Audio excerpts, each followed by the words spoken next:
Pertama, saya berjuang di Indonesia memang di Lombok. Anak saya lahir Lombok. Salah satu kakek saya meninggal, mati syahid karena lawan jajah Jepang di Lombok. Bahkan salah satu kakek, ayah dari ibu saya sendiri, termasuk dia juga kelahiran di Indonesia, di Bumi Ayu, dan juga adiknya juga kelahiran Lombok. Jadi hubungan saya dengan Lombok, bahkan saya bercita-cita, ya Allah, walaupun saya memilih dan memohon meninggal di Madinah, tapi kalau ya Allah, kalau saya ditetapkan meninggal di Indonesia, mohon saya mau dimakamkan di Lombok. Membuat kita kefikiran, padahal kita tahu kematian itu hakul yakin, semua bakal mati. Kalau ada yang boleh kekal, itu Nabi Muhammad sallallahu alaihi wasallam.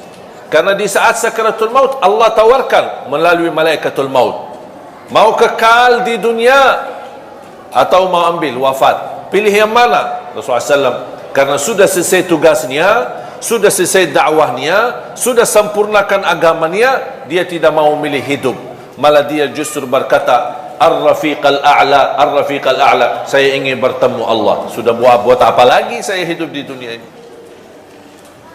Makanya Rasulullah SAW bersabda, Man ahabba liqa' Allah, ahabba Allahu liqa'ah. Barang siapa yang mencintai bertemu Allah, Allah juga cinta dan sayang bertemu dengan kita.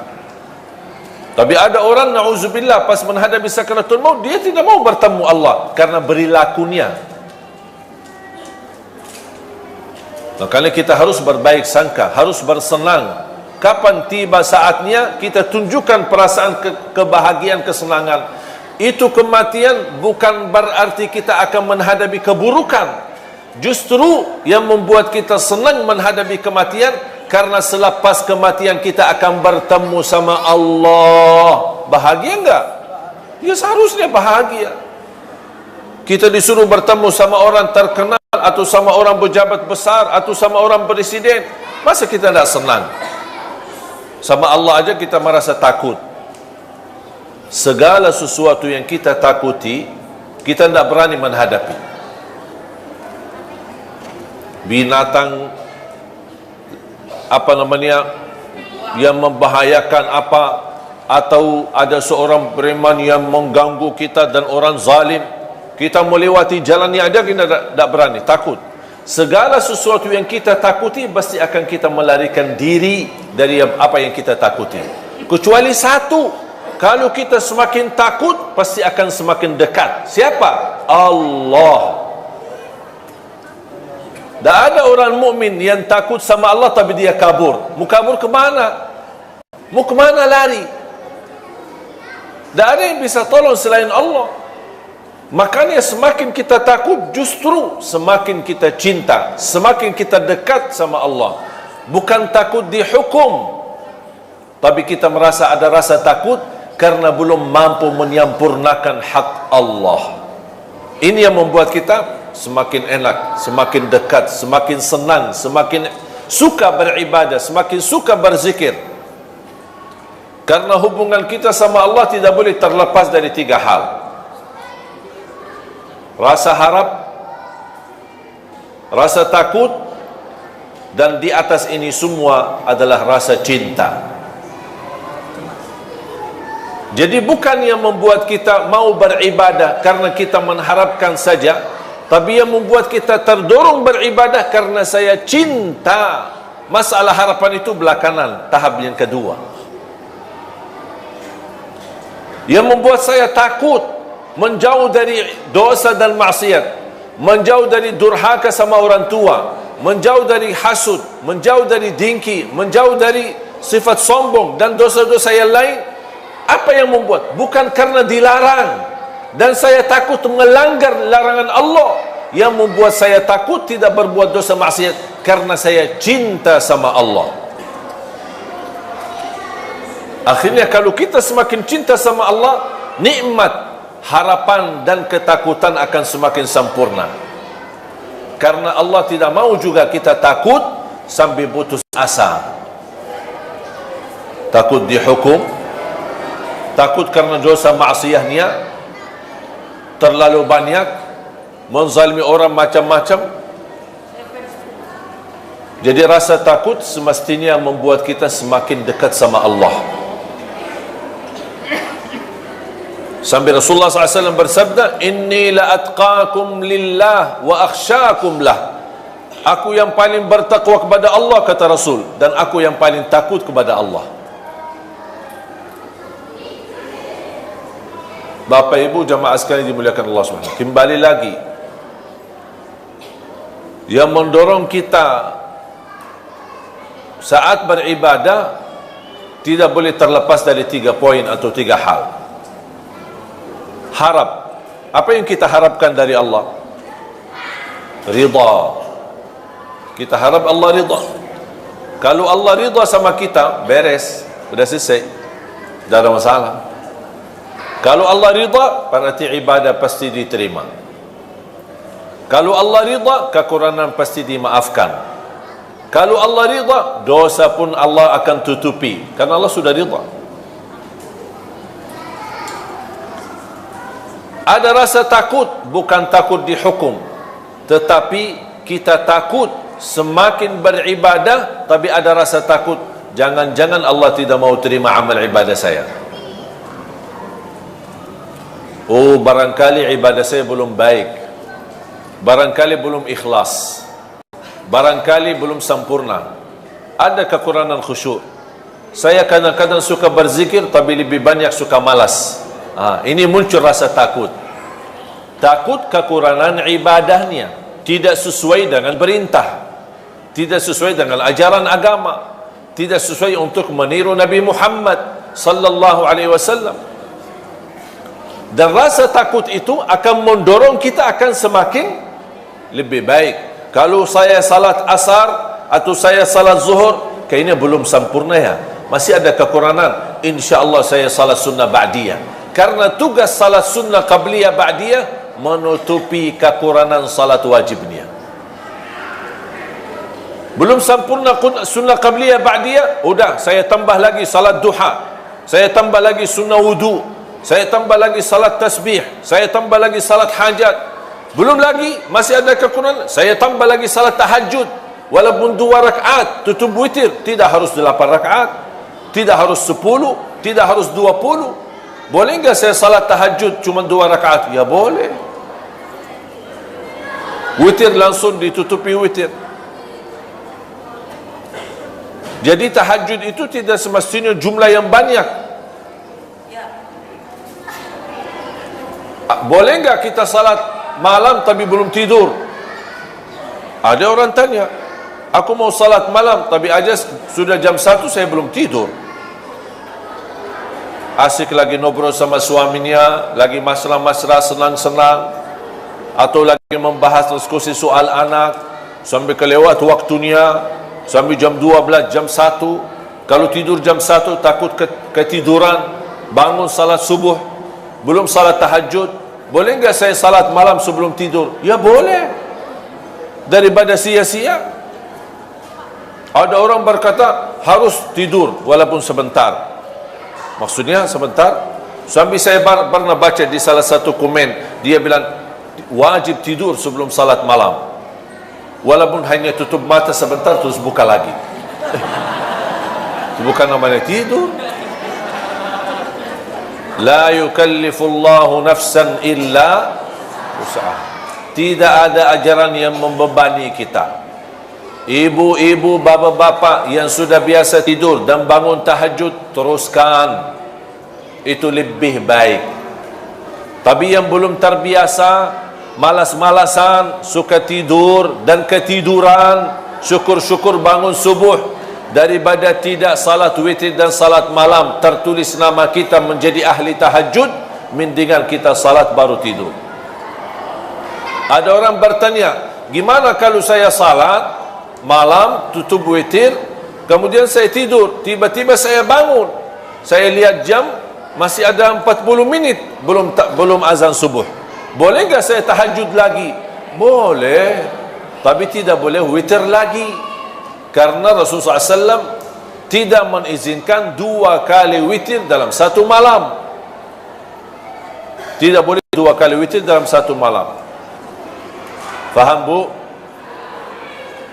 Alhamdulillah, Islam mudah. Kalau ada, selalu ada harap. Apa yang kita harapkan? Ridha Allah. Di bawah ridha Allah pasti surga. Masa ada orang-orang beribadah tapi tidak mengharap surga? Terus maunya apa? Mau neraka. Harap surga dan takut neraka. Tapi lebih daripada harap surga dan takut neraka, yang membuat kita mau mencintai Allah, mau beribadah kepada adalah rasa cinta. Itu yang paling tinggi. Contoh, ibaratnya seperti burung. Kira-kira burung tanpa kepala bisa terbang enggak? Burung dengan kepala tapi tidak ada sayap bisa terbang enggak? Itu orang mukmin. Kepala adalah cinta, 2 sayap harap dan takut. Harus 3-tiganya ada supaya hubungan kita sama Allah semakin baik, bisa terbang. Tapi kalau kepala ada cinta sama Allah, ada orang cinta tapi ibadahnya tidak jalan, tidak ada harap, tidak ada takut, tidak ada perasaan sama sekali, tidak bisa jalan. Sampai ada orang berkata, aku tidak, kalau Allah takdirkan saya masuk neraka, ya tidak apa-apa, saya ikhlas kok. Masa begitu doanya? Ya Allah, saya kalau tidak diizinkan masuk surga, ya tidak apa-apa. Itu namanya orang beribadah tapi tidak ada harapan, tidak mau harap ridha, tidak harap surga, tidak takut neraka, ya tidak apa-apa. Itu tidak bisa. Cinta ada, rasa harapan ada, dan juga takut ada. Takut amalan ibadahnya ditolak, takut tidak diterima, takut tidak sempurna, takut sia-sia. Iman ada yang amalannya sia-sia, ada. Sampai Allah ceritakan dalam Al-Quran, alladzina dhalla sa'yuhum fil hayatid dunya wa hum yahsabuna annahum yuhsinuna sun'a. Mereka yang merugi adalah yang datang di hari kiamat. Dia merasa dirinya telah berbuat banyak kebaikan, tapi kenyataannya di hari kiamat merugi semuanya karena mereka tidak ikhlas lillahi ta'ala. Sia-sia. Kalau orang mukmin, dia takut amalannya jadi sia-sia. Dia takut amalannya menjadi riya. Berarti ada sifat takut. Jadi kembali lagi ingat, seperti burung, kepalanya adalah cinta, rasa cinta. Dua sayap harapan dan takut sama Allah Subhanahu wa ta'ala. Sama seperti ada orang bekerja, apa yang diharapkan? Upah. Masa dia mau bekerja, ya terserah bos, kalau mau kasih gaji boleh, tidak mau kasih tidak apa-apa. Ada yang mau enggak gitu? Tidak ada yang mau. Kalau dipotong aja pasti dia ngamuk. Pak, kenapa dipotong gaji saya? Oh, karena sudah 3 kali telat, karena denda, karena hukuman. Allah juga maha adil.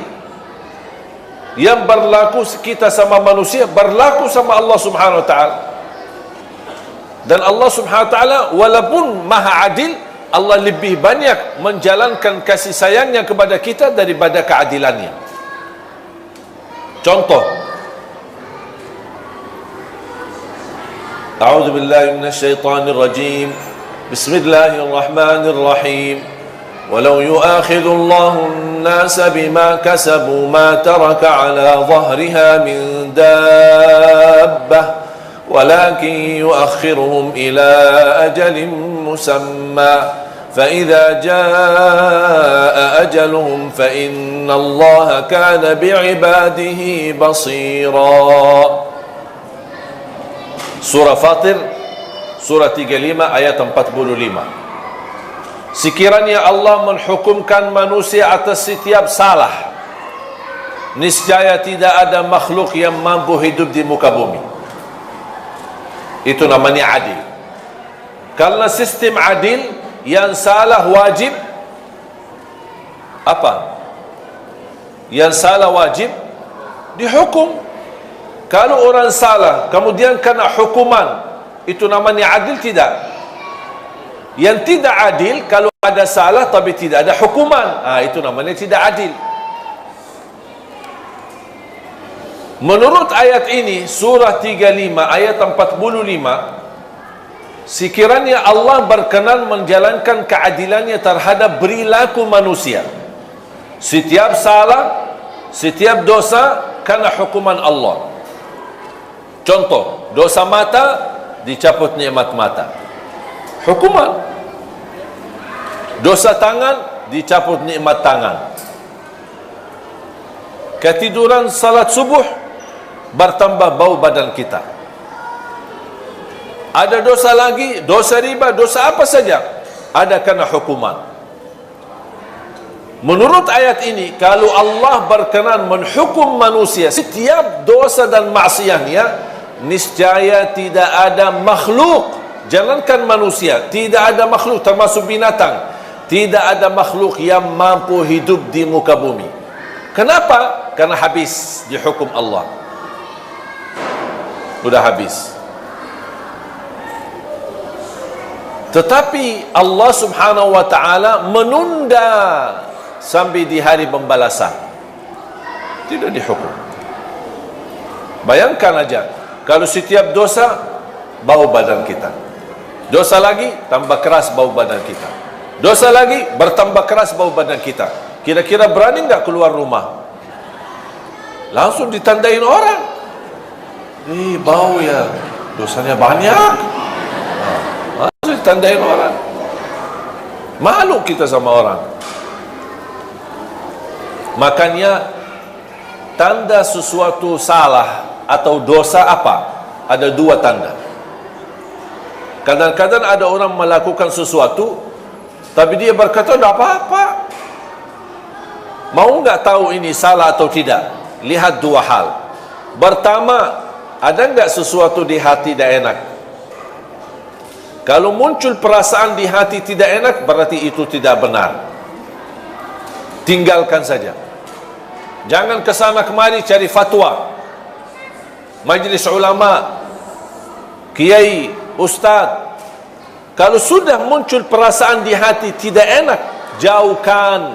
Kalau bukan haram, berarti syubhat. Syubhat. Hati-hati dari syubhat. Islam mengajarkan hal-hal yang tidak jelas pun kita jauhi, apalagi kalau sudah jelas haram.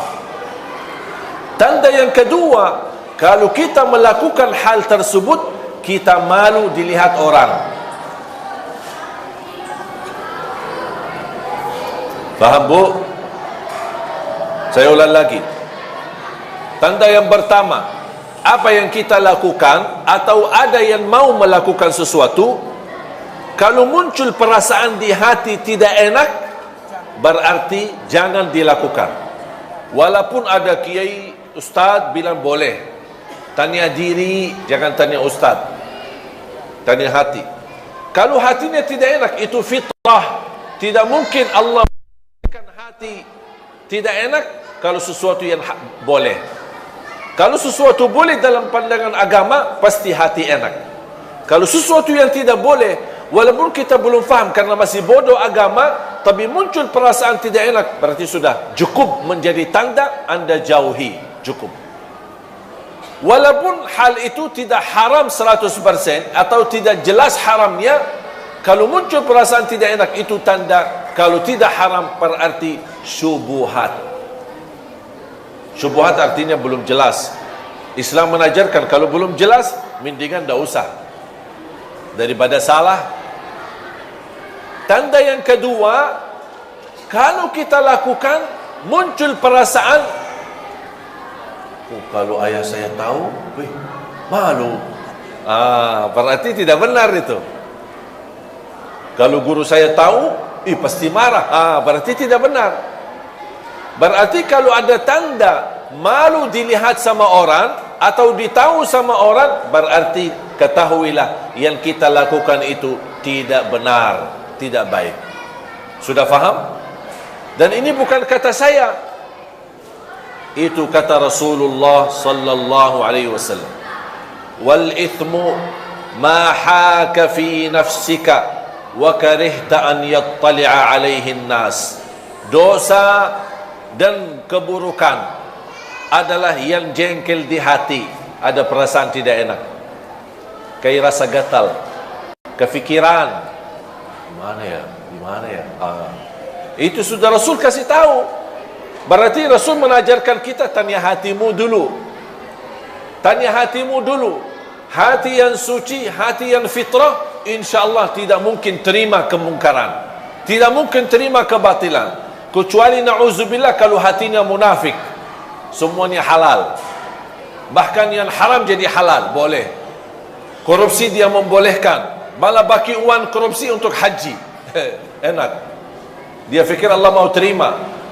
Allah maha baik dan Allah tidak terima selain yang baik. Jangan mencuri orang, curi hartanya terus sedekah.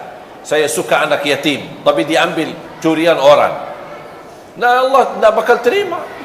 Allah terima yang halal. Dari mana dan kemana? Makanya kita ingat, kembali kepada fitrah dan hati kita yang suci.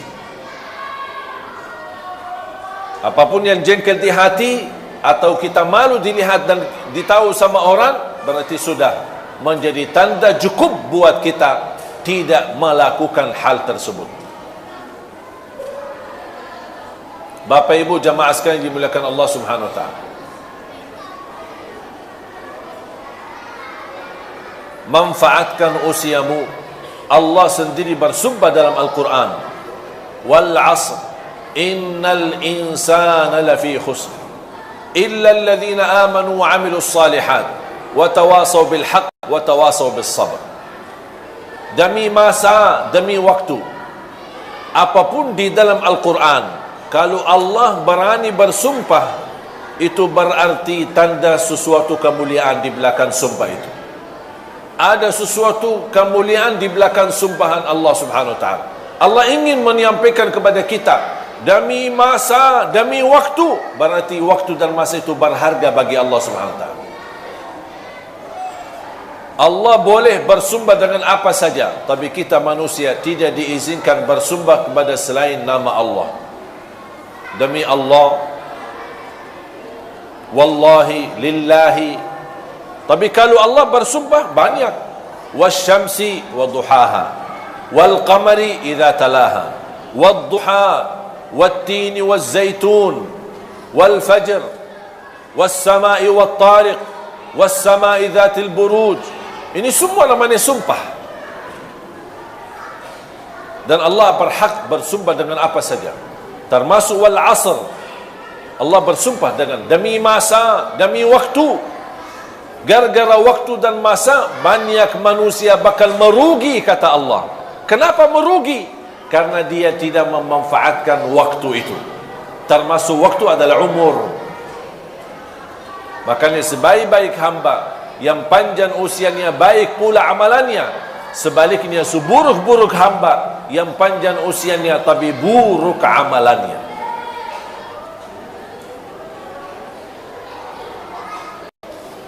Jangan sampai menjadi orang yang merugi.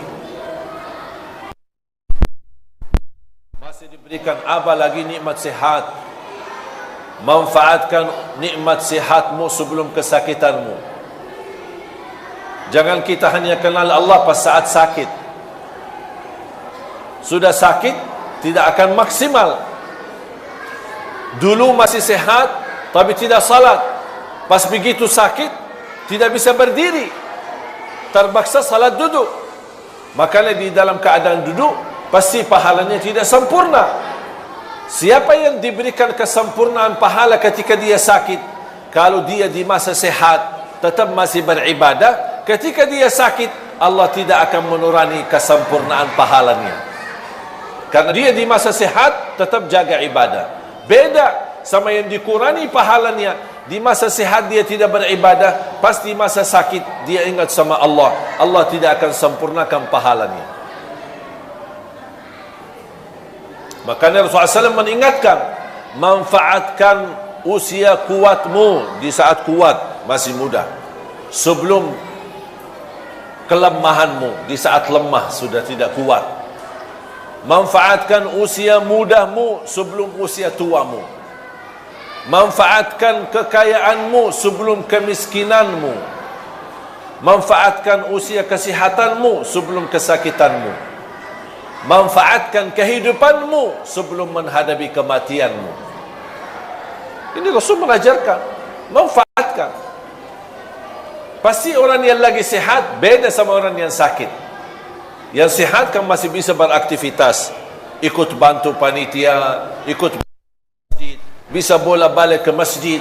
Kalau yang sakit, tidak setiap waktu bisa ke masjid.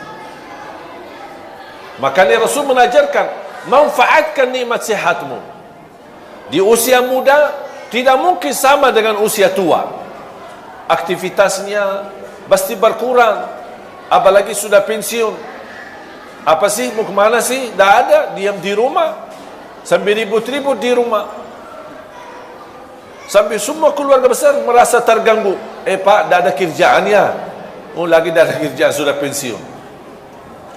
Matiin TV, hidupin TV, matiin AC, hidupin AC. Mau kemana? Dari mana? Sudah dah ada kerjaan lagi. Dah ada kerjaan.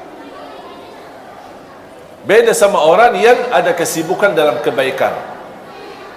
Saat kita ada harta, jangan lupa kita sisahkan rezeki buat nafkah, infak, sedekah, kebaikan. Kenapa? Karena bisa nanti satu saat kita miskin, tidak berkesempatan. Makanya Islam mengajarkan, di saat masih ada, manfaatkan di ketika ada untuk di jalan Allah Subhanahu wa taala. Supaya Allah ganti. Kalau tidak dapat diganti di dunia, dijamin akan diganti berlipat ganda di akhirat. Sampai 700 kali lipat. Dan selalu saya berkata, isilah tabungan rekening akhirat sebelum tabungan rekening dunia. Kalau tabungan rekening dunia yang kita fokuskan untuk isi, besok kita meninggal, kita yang isi, kita yang capek kumpulkan, tapi dimanfaatkan orang lain. Ahli waris. Syukur-syukur kalau ahli waris salih-salihah. Kalau tidak ribut-ribut. Tapi kalau kita isi tabungan akhirat, siapa yang bermanfaat bukan buat ahli waris, tapi manfaatnya buat diri kita. Makanya kata ulama, rizki yang sesungguhnya bukan yang kita simpan, bukan yang kita wariskan kepada ahli waris, tapi rizki yang adalah yang milik kita, yang kita akan bakal ketemu adalah yang kita buatkan di jalan Allah. Yang kita keluarkan di jalan Allah berarti ini buat diri kita, bukan buat siapa-siapa. Sedekah subuh disertai doa. Walaupun ibu-ibu lagi halangan tidak salat, boleh enggak kita tetap jalani sedekah di waktu subuh? Tetap masih boleh. Isi sedekah disertai doa. Contoh, ya Allah, aku mohon dengan berkat sedekah ini sembuhkan kedua orang tua. Kalau orang tua lagi sakit, orang tua sudah tidak ada, ya Allah, aku mohon dengan berkat sedekah ini titipkan pahalanya untuk kedua orang tua. Yang sudah lama menikah belum punya keturunan, ya Allah, aku mohon dengan berkat sedekah ini mudahkan keturunan dan dahsyat dan kekuatan sedekah subuh. Yang sudah punya keturunan, ya Allah, aku mohon dengan berkat sedekah ini berilah kepada keturunan kami menjadi penghafal Al-Quran. Lagi melamar kerjaan di mana-mana, kita isi sedekah subuh. Ya Allah, aku mohon berikan kemudahan lamaran kerja bisa diterima. Ya Allah, dengan berkat sedekah ini mudahkan rizki yang bisa membawa saya ke tanah suci haji dan umrah. Itu namanya sedekah disertai doa. Tapi tolong Bapak Ibu disesuaikan sedekahnya. Jangan sedekahnya koin tapi doanya sampai terbit matahari. Malu sama Allah. Kata malaikat, sedekahnya koin-koin, teng-teng-teng, tapi kok doanya dah habis-habis. Kalau saya usulkan, satu kali sedekah fokus satu hajat. Begitu tuntas hajatnya, nanti lanjut lagi sedekah untuk hajat yang lain. Wallahi bapa ibu, sedekah subuh dahsyat manfaatnya. Mulai hari ini, ibu, bapa, adik-adik, teman-teman semua sekalian, mulai hari ini masing-masing punya kotak amal sendiri. Suami satu, isteri satu, anak-anak satu, masing-masing. Termasuk anak-anak kita, supaya diajarkan dari kecil. Anak bayi kita, ibu yang masukin sedekahnya atas nama si bayi itu, supaya mereka tertanam dari kecil cinta sedekah, cinta memberi. Karena ini sifat-sifat para nabi, para awliya, para salihin, memberi. Rasul pun tidak punya apa-apa, tapi suka memberi. Makanya isi sedekah termasuk anak-anak kita. Ajarin anak-anak untuk bisa berdoa. Lagi menghadapi ujian, isi sedekah subuh. Ya Allah, mudahkan ujian biar saya lulus. Ajarin. Segala hajatnya sekecil apapun, insya Allah diberikan kemudahan oleh Allah Subhanahu Wa Taala. Ajarin anak-anak kita seperti itu. Ketika sudah isi kotak amal atau botol atau kaleng, langsung sedekahkan dengan segala isinya. Kalau sudah isi, sudah full, tidak bisa isi lagi, sedekahkan. Dan saya nasihatkan, jangan dicoba buka kotak amal tersebut. Jangan dibuka. Saya khawatir kalau dibuka, rubah fikiran. Lumayan ini. Apalagi ada tagihan bulan ini, ada tagihan sana, tagihan sini. Udah. Karena sifat manusia cinta harta. Cinta harta. Biar orang susah payah miskin, tapi cinta tetap harta. Ketika muncul ada pemberian, dia tidak mau. Makanya saya bilang, ketika kotak amal jangan dibuka, tutup mata, serahkan aja. Boleh ke masjid, ke musalla, kepada salah satu pengurus yang kita percaya, atau ke yayasan. Ini tolong silahkan, bebas digunakan. Sedekah buat tahfizul Quran, bina anak-anak hafiz Quran, apa saja boleh kita sedekahin. Anak yatim, orang miskin, duafa, bisa kita kumpulkan. Sekali lagi, jangan dibuka ya. Setuju? Sudah isi, bismillah, ikhlas lillahi ta'ala. Datang setan, buka aja, lihat aja isinya, biar ibu tahu berapa jumlah sedekahnya. Dah usah terima. Dah, maaf setan, saya tidak mau. Saya tidak mau tahu. Saya lillahi ta'ala, sekecil apapun, seikhlas apapun, sebanyak apapun, lillahi ta'ala. Dan saya sudah mengajarkan diri saya, lebih baik banyak ikhlas daripada sedikit tidak ikhlas. Setuju? Salah satu hadis yang sahih, di hari kiamat semua di bawah matahari, cuman 7 golongan yang di bawah naungan Allah. Di antaranya wasyabun nasya'a fi ta'atillah, seorang pemuda yang menjaga diri dalam bertaat kepada Allah. Dia dapat keistimewaan di hari kiamat bersama pemimpin yang adil, bersama seorang laki-laki yang tergantung dengan masjid berapapun usianya, ditambah lagi seorang pemuda yang bisa menjaga diri dalam bertaat kepada Allah Subhanahu Wa Taala. Dan kalau kita baca sejarah ulama, semua para berjuang untuk agama semuanya muda, tak ada yang tua. Bilal ibn Rabah seorang pemuda, Abdullah ibn Mas'ud penghafal Al-Quran seorang pemuda, Abdullah ibn Umar seorang pemuda, dan banyak yang lain. Muhammadul Fatih yang membebaskan Konstantinia dan memperjuangkan Islam menjadi panglima, masih di bawah usia 21 tahun.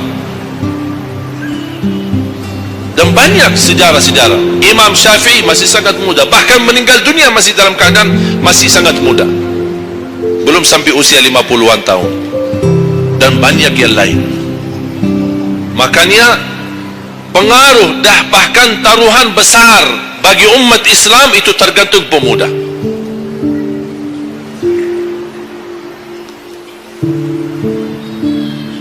Kalau pemuda yang suka memakmurkan masjid, mencintai Al-Quran, dan dia bisa menjaga diri, dan dia bisa berbakti baik sama orang tuanya, dan selalu menjadikan target utama ridha Allah, wallahi Indonesia makmur.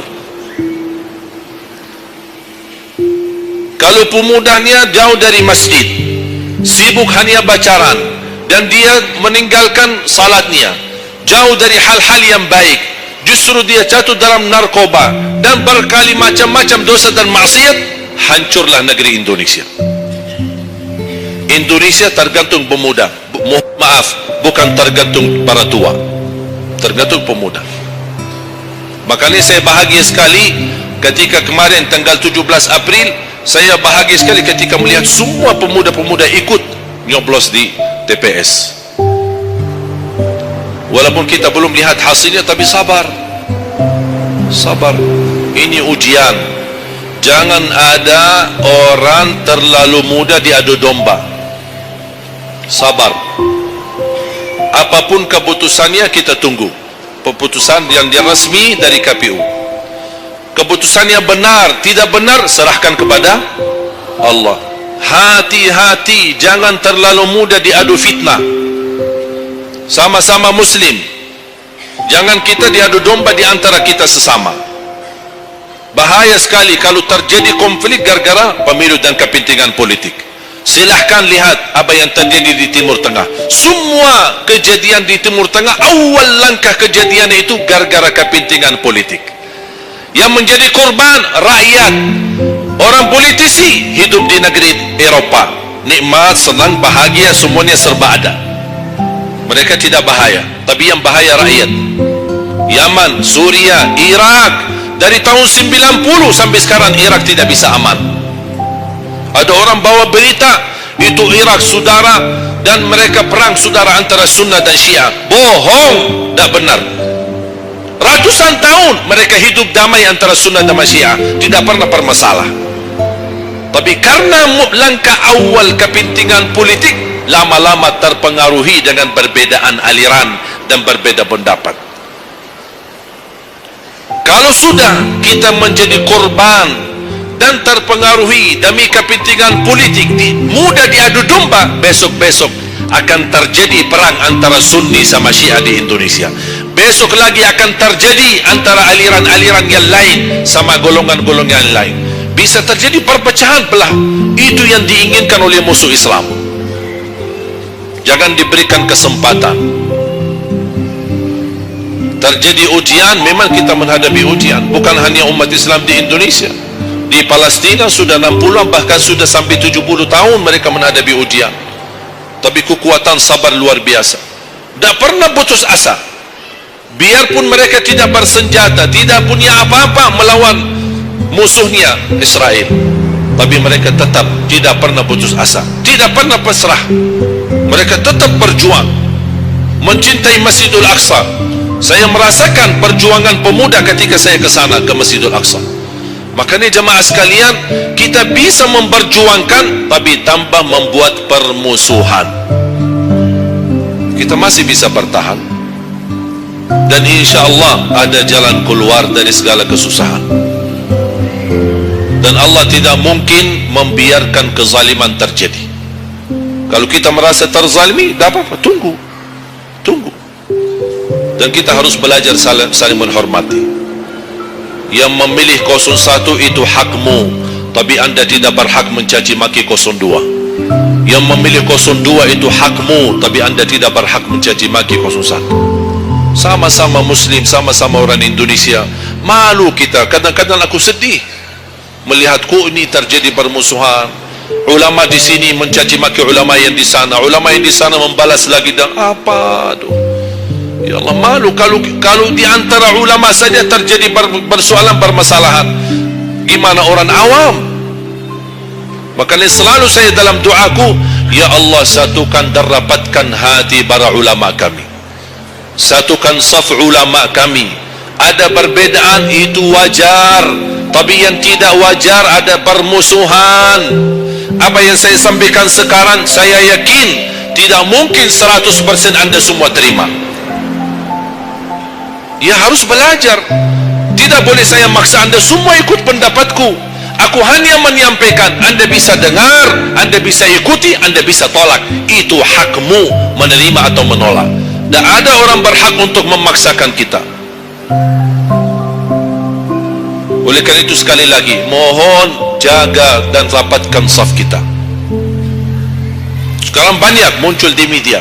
Ini semua tujuannya berkeinginan menadu domba di antara kita. Sekarang akhirnya yang gagal, yang rusak siapa? Negeri kita. Yang kurban, rakyat kita. Orang politisi tak apa-apa. Mereka kan berduit. Duitnya banyak, fasilitasnya banyak. Bisa dia hidup keluar negeri dimanapun. Dia baca keluarga, sudah. Biar rakyat jadi korban. Jangan kita mau dijadikan kambing hitam. Siap? Bisa jaga? 714 suku dan budaya berbeda-beda, tapi alhamdulillah masih bisa bersatu di bawah bendera merah putih.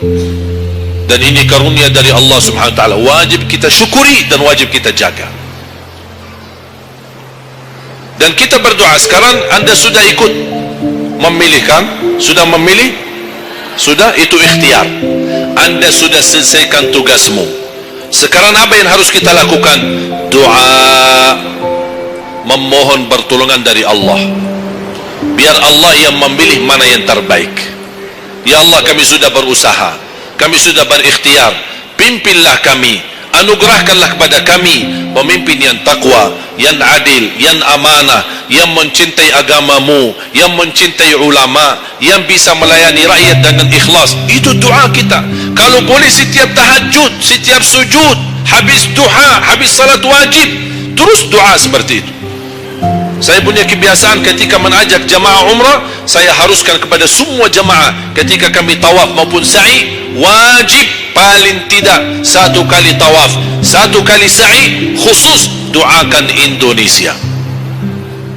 Karena Indonesia apalagi saat ini sangat membutuhkan doa kita.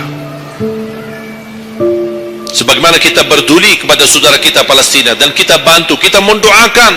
Kalau Indonesia tidak perlu bantuan dana, tapi butuh doa kita. Makanya jangan pelit untuk mendoakan negeri kita Indonesia. Faham? Yang ketiga,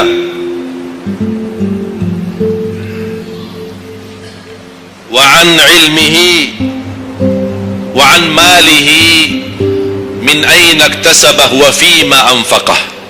Pertanyaan yang ketiga yang akan ditanyakan oleh Allah, hartamu dari mana dan ke mana. Woi, bahaya ini. Kadang-kadang ada orang sumber dananya halal, tapi pengeluarannya bebas. Semuanya boleh. Itu pertanggungjawabannya. Akan ditanya oleh Allah, dari mana dan ke mana. Allah sudah kasih kan? Itu dari mana datang? Anda harus memberi jawaban yang benar. Dan kemana Anda infakkan? Dan ingat, halaluha hisab wa haramuha azab. Harta yang halal bakal dihisab. Sekarang banyak orang salah faham. Orang fikir kalau ada harta yang haram akan dihisab oleh Allah. Tidak. Yang dihisab bukan yang haram, tapi yang halal. Dari mana dan ke mana. Terus yang haram gimana? Ngapain? Diazab. Anda sudah tahu itu haram, tapi Anda lakukan, Allah tidak perlu tanya lagi kenapa Anda lakukan. Langsung diazab. Na'udzubillah min zalik. Hati-hati. Oleh karena itu bahagia kata Rasulullah SAW, seorang yang mulia, yang Allah berikan kekayaan, diberikan kemampuan, tapi dia bisa menggunakan dengan sebaik-baiknya. Ni'mal malus salih indal abdi salih. Sebaik-baik harta yang halal di tangan hamba yang salih. Itu termasuk harta yang terbaik. Kenapa yang terbaik di tangan orang yang salih? Karena orang salih tidak mungkin salah guna. Dia sudah jaga sumber, dia juga pengeluarannya jelas. Untuk kebutuhan keluarga tidak mubazir, tidak berlebih-lebihan. Katanya halal, berarti bebas belanja. Tidak bebas. Islam tidak menanjurkan seperti itu. Anda boleh ambil kebutuhanmu, tapi jangan berlebih-lebihan.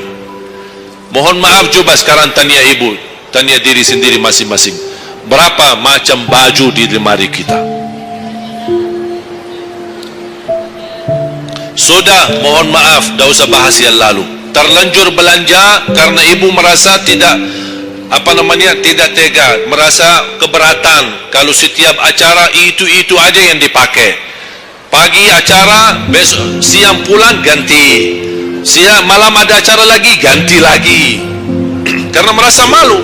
Apalagi kalau ketahuan, bukan yang tadi pagi ini ya. Oh, ada beda warna. Memang sama model tapi beda warna. Malu karena orang-orang itu, apain kok? Makanya udahlah, terlanjur. Itu memang mohon maaf kebiasaan wanita. Tapi saya usulkan, baju-baju yang sudah lama tidak dipakai, ngapain simpan? Sudah, bebaskan, infakkan, sedekahkan. Saya kemarin bermusyawarah dengan tim-tim yayasan kami untuk membuat satu lembaga khusus yang punya pakaian-pakaian yang sudah lama tidak dipakai. Apapun boleh, alat meja, sofa, apa saja yang di rumah, karpet, yang bukannya sesuatu yang tak pernah dipakai, barang makanan, piring, sendok, apa saja, insya Allah kami bisa ditarik dan dikawal dan dikelola lagi, dikelola ulang, termasuk baju-baju. Kalau ada yang robek, ada yang ini, kita bisa jahit, kita bisa perbaiki dan kita sedekahkan. Bisa di dalam negeri dan bisa di luar negeri. Alhamdulillah program ini berjalan di kota Madinah. Alhamdulillah tidak ada lagi mubazir yang buang baju sia-sia. Semuanya bisa dimanfaatkan. Mudah-mudahan terwujud program ini agar ibu-ibu tidak terbeban. Ada kelebihan mau pindah rumah. Biasanya kalau pindah, apalagi kalau orang kaya, pindah rumah mana barang-barang dibawa lagi? Barang-barang besi yang baru-baru semua. Terus yang tersisa kemana? Dibuang atau tidak tahu kemananya. Udah, kita yang ambil, kita yang kelola. Yang perlu diperbaiki kita perbaiki, dan kita hantarkan kepada warga-warga yang miskin yang mereka tidak punya apa-apa. Setuju? Yang terakhir, yang keempat, wa an ilmihi madza amila bihi. Allah akan tanya terhadap ilmumu, apa yang kamu lakukan. Jadi jemaah sekalian, intinya bukan berapa banyak ilmumu, tapi berapa yang anda amalkan. Oleh karena itu, jangan terlalu banyak belajar. Belajar dan amalkan. Walaupun anda belajar cuman sedikit, itu jauh lebih baik daripada anda banyak belajar tapi tidak sempat mengamalkan. Belajar, amal, belajar, amal. Dan ilmu yang bermanfaat yang diikuti dengan amalun salih. Ada orang Masya Allah semangat, ke sana belajar, sana belajar, sana belajar, tapi tidak pernah mengamalkan. Dikasih amalan zikir, wirid, tidak diamalkan. Ditambah lagi amalan yang kedua, tidak diamalkan. Akhirnya terbeban, banyak amalan belum ditunaikan. Itu menjadi beban. Nanti di hari kiamat Allah akan tanya, sudah berapa lama kamu belajar? Sudah berapa banyak ilmumu? Apa yang kamu amalkan? Oleh karena itu jemaah sekalian, tolong jaga. Boleh anda belajar, tapi anda amalkan. Kalau ada orang berkata, daripada saya salah, ya udah tidak usah belajar. Bahaya lagi. Ada orang berkata, daripada saya perlumpun dan bisa mengamalkan, mendingan saya tidak usah banyak belajar. Udahlah, biar saya tunaikan dulu yang sudah saya belajar. Tidak, tetap anda belajar dan mengamalkan sesuai kemampuannya. La yukallifullahu nafsan illa usaha. Walaupun anda belum tunaikan seluruh amalannya, tidak apa-apa, tapi anda sudah ada niat, anda sudah ikhtiar, anda sudah tunjukkan yang terbaik, tapi kemampuannya memang sampai segini, kemampuannya memang terbatas, tidak apa-apa. Allah melihat anda sudah bersungguh-sungguh untuk mengamalkan apa yang anda pelajari. Oleh karena itu, saya kasih satu amalan, insya Allah mudah-mudahan bermanfaat. Sedekah subuh. Sedekah subuh. Kenapa saya berkata sedekah subuh? Bukan berarti tidak boleh sedekah di waktu yang lain. Semua sedekah boleh di setiap waktu dan setiap saat, hari Jumat maupun selain hari Jumat. Tapi sedekah subuh itu termasuk sedekah yang terbaik. Kenapa? Bukan kata saya, tapi kata Rasulullah sallallahu alaihi wasallam. Setiap waktu subuh Allah turunkan malaikat, tugasnya mendoakan orang yang bersedekah subuh hari. Allahumma a'ti munfiqan khalafa, ya Allah ganti yang lebih baik bagi orang yang infak di subuh hari. Ibu-ibu lagi halangan tidak salat, sebelum beraktivitas isi sedekah subuh. Anda tidak usah susah-susah mencari anak yatim dan orang miskin di subuh hari. Mulai hari ini masing-masing bikin kotak amal atau botol atau kaleng, simpan di rumah. Setiap habis salat subuh sebelum beraktivitas isi sedekahnya. Apalagi kalau sedekah itu disertai doa. Begitu anda sedekah, sebutkan hajatmu. Ya Allah, dengan berkah sedekah ini, ya Allah saya ingin nikah, mudahkan jodoh. Nikah lagi juga boleh doa, tidak apa-apa. Ada yang sedang melamar kerjaan, anda isi wallahi dahsyat amalan ini, wallahi dahsyat, manfaatnya banyak untuk menyembuh penyakit, menabulkan hajat, memudahkan urusan. Dan tidak pernah saya sampaikan amalan ini, semua alhamdulillah berhasil mendapatkan hajatnya. Begitu anda isi doa, ya Allah dengan berkah sedekah ini mudahkan lamaran kerjaan saya. Ya Allah dengan berkah sedekah ini mohon titipkan pahalanya untuk kedua orang tua saya. Kalau ada yang merasa dirinya suka marah, suka emosi, ya Allah dengan berkah sedekah ini tenangkan hati dan jiwa saya agar tidak emosi lagi. Ya Allah dengan berkah sedekah ini karuniai kepada aku anak penghafal Al-Quran. Bu jemaah sekalian, saya berkeluarga 12 bersaudara, timnas, dan kami sudah memang sudah disusun satu lusin. 12 ini mempersiapkan kalau timnas kita belum mampu membawa juara, insyaallah kami sekeluarga siap mengganti timnas. Alhamdulillah dari saudara saya 12 ini 10 penghafal Al-Quran. Tapi orang tua saya awam, percaya enggak? Orang tua saya bukan ulama, bukan kiai, bukan ustad. Ayah saya belajar kelas 3 SD. Ibu saya tidak pernah masuk sekolah sama sekali. Sampai usia 40 tahun masih buta huruf, tidak bisa baca Quran. Tapi Allah berikan karunia keturunan penghafal Al-Quran. Berkat apa? Salat mereka dan sedekah mereka termasuk doa. Itu perjuangan mereka. Alhamdulillah sekarang ayah saya, ibu saya penghafal Al-Quran, yang jadi gurunya anak dia sendiri. Sekarang di Indonesia saya bawa 5 adik saya dan ditugaskan menjadi imam tarawih. Saya bawa mereka pindah dari Arab kemari. Ada 5 yang perempuan sudah dinikahkan sama orang Indonesia, orang Jakarta. Dan saya dorong adik saya yang perempuan untuk menghafalkan suaminya biar jadi penghafal Quran. Yang 4 laki-laki, ada yang 2 bawa istrinya masing-masing dari Arab, yang 2 lagi saya nikahkan di Indonesia sama orang Indonesia. Ada 1 sama orang Sunda, 1 sama orang Lombok. Jangan khawatir Bu, masih ada lagi, masih ada lagi. Bahkan saya dorong adik-adik saya semua wajib nikah 4, masing-masing 4 istri. Kenapa? Supaya banyak keturunan. Kalau bisa setiap satu istri 12, satu lusin.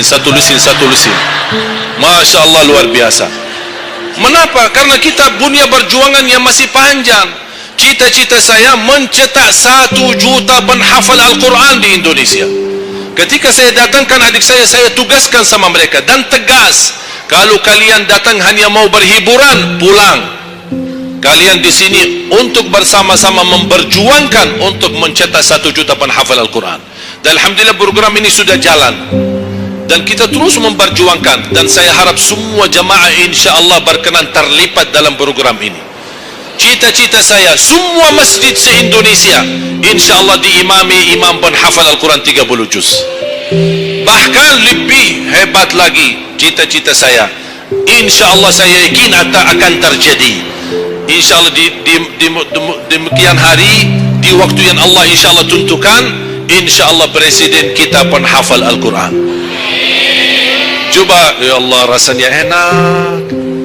Langsung diumumkan di Masjid Istiqlal, khatib dan imam salat Idul Fitri penghafal Al-Quran 30 juz, Presiden Republik Indonesia. Mantap. Imam salat Idul Adha, presiden kita. Salat Jumat, khatib dan imam, presiden kita. Tak perlu ganti imam. Tak perlu ganti imam, subhanallah. Luar biasa. Coba saya kagumi ketika membaca dan melihat YouTube-nya Presiden Erdogan, Turki. Walaupun beliau bukan penghafal Al-Quran, tapi murattal bacaannya beliau, Masya Allah. Mana ada sekarang presiden di dunia Islam sebagaimana bacaannya yang benar. Ini sudah saatnya, tapi bukan sekarang ya, nanti maksud saya. Sabar dulu. Nanti jadi kacau nanti semua. Nah, sabar dulu. InsyaAllah ada waktunya. InsyaAllah. Mulai dari sekarang kita ayo bersama-sama mempersiapkan untuk kalau anda gagal menjadi penghafal Al-Quran, jangan gagal anakmu, cucumu, generasi yang ini semua. Kita melihat, saya bangga. Kenapa saya semangat untuk mencetak 1 juta penghafal Al-Quran? Itu berkatnya acara Hafiz Indonesia. Nonton kalau acara Hafiz Indonesia? Nangis ya? Habis tisu kan? Tahu enggak salah satu karunia Allah untuk Indonesia? Ada teman saya berusaha punya TV di Arab. Beliau ingin membuka dan membuat acara Hafiz Indonesia versi Arab, tapi gagal. Kenapa? Karena tidak menemukan jumlah yang banyak penghafal Al-Quran di bawah usia 10 tahun. Hanya Indonesia saja. Malaysia kalah, Indonesia saja di bawah 10 tahun. Dan sayang sekali memang anda yang nonton acara Hafiz Indonesia, anda nonton acara yang sudah jadi, tapi anda belum tahu apa yang kami berjuangkan di belakang layar. Sebelum acara Hafiz Indonesia 4 bulan bekerja keras, sampai tim turun ke lapangan, ke desa-desa, kampung-kampung, ke pulau-pulau untuk menumpulkan dan mendatangkan, menghadirkan para penghafal Al-Quran. Ketika dibawa di Jakarta 2 bulan berturut-turut kami didik mereka. Yang awalnya pemalu, awalnya ada yang mohon maaf kencing di celananya sendiri, sakit tidak berani, takut. Alhamdulillah sekarang menjadi mereka pemberani. Bahkan mereka berlomba-lomba azan subuh. Mereka berlomba-lomba membangunkan sesama saudaranya.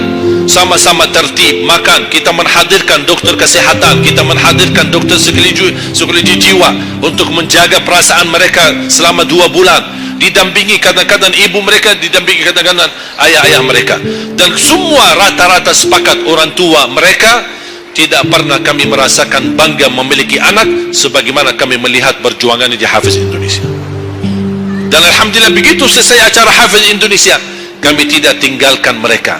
Kami terus kawal, kami terus pimpin. Dan alhamdulillah mereka di kampung masing-masing sudah membangun rumah tahfiz. Ada yang membangun pesantren untuk mencetak dan melahirkan jumlah yang banyak penghafal Al-Quran.